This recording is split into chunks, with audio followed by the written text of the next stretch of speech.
Up through 2008, there was many parts of the city that were very hard to redevelop because of the height and density limitations in the city charter. The city council brought those changes to the voters and they were approved.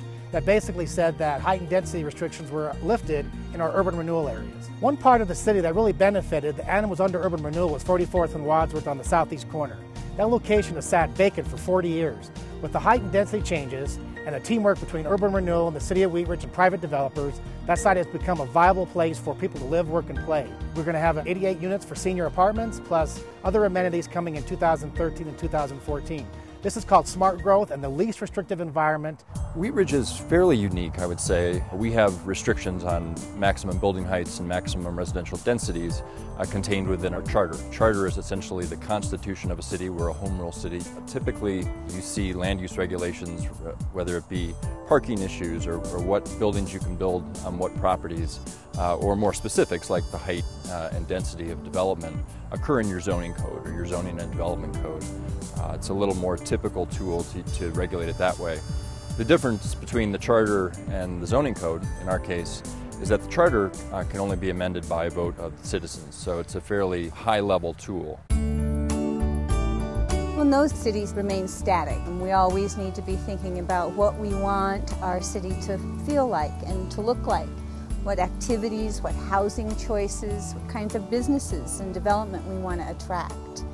And so what happened in 2008 was the citizens said, we're okay in these specific corridors with allowing public process to determine where and how and what's appropriate that might let us choose to exceed the height and density restrictions that are set in the charter. What the charter does is effectively shut down the public conversation about that.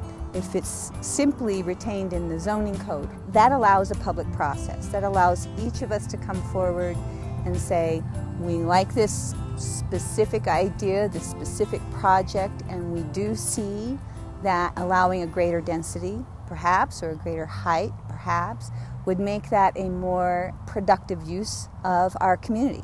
In certain areas of our community right now, it is difficult for us to get that density or that height in there because of some of the regulations that are currently within the city charter. These would be projects that certainly would enhance the community. When I talk to the community members out there, they would like more opportunities for shopping, for restaurant dining. They don't want to leave the community and go to the other areas of Denver. They'd like to stay here.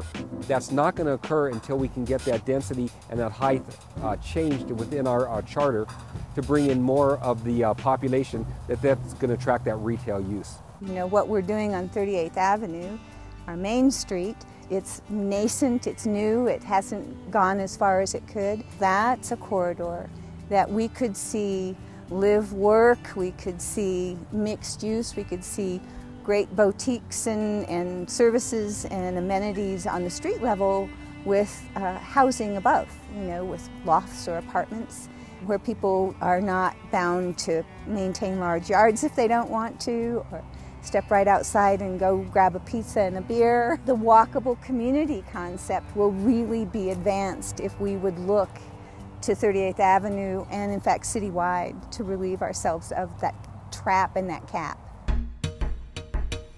We're at the Wheat Ridge Town Center Apartments. This is the newest apartment community in Wheat Ridge. It's an 88-unit apartment building restricted exclusively to persons age 62 and up. On this particular site, I think without the height and density allowances that were used by right when we purchased the property, this project would not have been possible. For example, if we would have had only a 2- or 3-story building, there's no way we could have made economic sense of this transaction. In 2009, 2A and 2B were ballot measures that allowed zoning code to be the place where we would manage zoning for areas along Kipling, I-70, and Wadsworth Boulevards, rather than through the city charter. Managing the zoning through the city charter is not very effective. It kills conversation. Developers see that as a roadblock, potential investors see that as a roadblock, and they move on to other communities. By getting the assemblage and the zoning in place here at this site, we were able to have those conversations, and we've already seen results with Wazee Partners building this beautiful site behind us. Without the in-place height and density, this project would not have been possible. Without Urban Renewal Authority coming in, buying the site, taking the time to zone it properly, having the planning department give its input on the concept plan and the master plan, and then providing all of this infrastructure, we wouldn't have been able to create, a building as successful as this. In Wheat Ridge, we're a largely built-out community, and so what we're looking for are infill projects, just like the one that we're standing at today, where there was something else that was here before, but somebody had the vision to say, I can make something that's a high-quality product and an improvement to the community, but there needs to be the right and proper environment for that conversation to occur and for that dream to develop. Wheat Ridge has the opportunity to encourage a lot of smart redevelopment. And what I mean by that is selected parcels within the city that are blighted or dilapidated in need of redevelopment with a proper set of zoning, entitlements, density. You can encourage new development and exciting development and development that fits within the character of Wheat Ridge. The city of Wheat Ridge wants to be open for development and open for business. It is hard to say that we are open for business when we kill the conversation by having restrictions in our city charter. So I'm standing here next to Mountain View Apartments at the vacant lot that is adjacent to their site. The Alfig family bought this property 8 years ago. They've maintained it very well. However, they're not able to do anything more than what they've done here, which is grow weeds.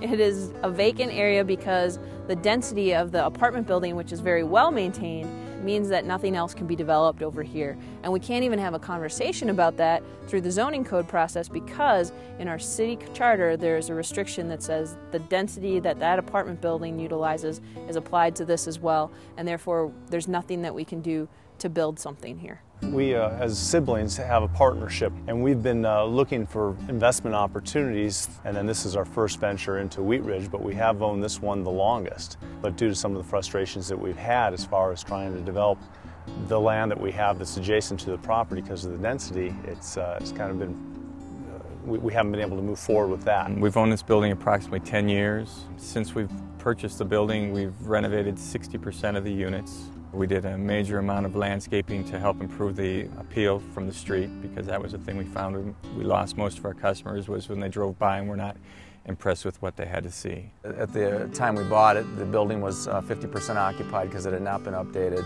We took all the money that we were making off the building and put it right back into the building. So now we have 100% occupancy, but that's purely because we've updated the building. Every city has their parameters, their ground rules for building and codes and everything else. It makes common sense to have that. It doesn't make common sense to have a lot like this that sits vacant, that is just a dumping ground for people that don't live in the neighborhood. We're not asking to build a 8-story high-rise, and certainly it would be better than an RV park. I certainly feel that a big part of the mission of my department, the Community Development Department, is to present an open for business attitude out to the development community. Our mayor has a slogan that he likes to use, which is least restrictive environment, and we certainly look for any and all opportunities that we can portray in a meaningful way that we have a fair but an open and not overly burdensome regulatory environment. At times the restrictions regarding height and density in the charter don't convey that message, and that's a challenge that we try and work through. You know, whenever a developer walks into our door, we like to have as many tools in our toolkit that we can use. We're certainly not going to give away this community, but certainly Wheat Ridge for years sat stagnant. And we now want to bring those services to our citizens, safe city, park and recreation opportunities, and that's only going to occur by us bringing in more commercial development to the city.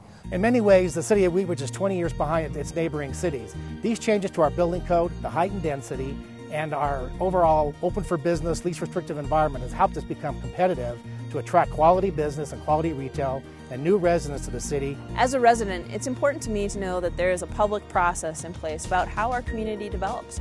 And it's great to see, with the project behind us, how that community conversation can occur and how we can get a great result.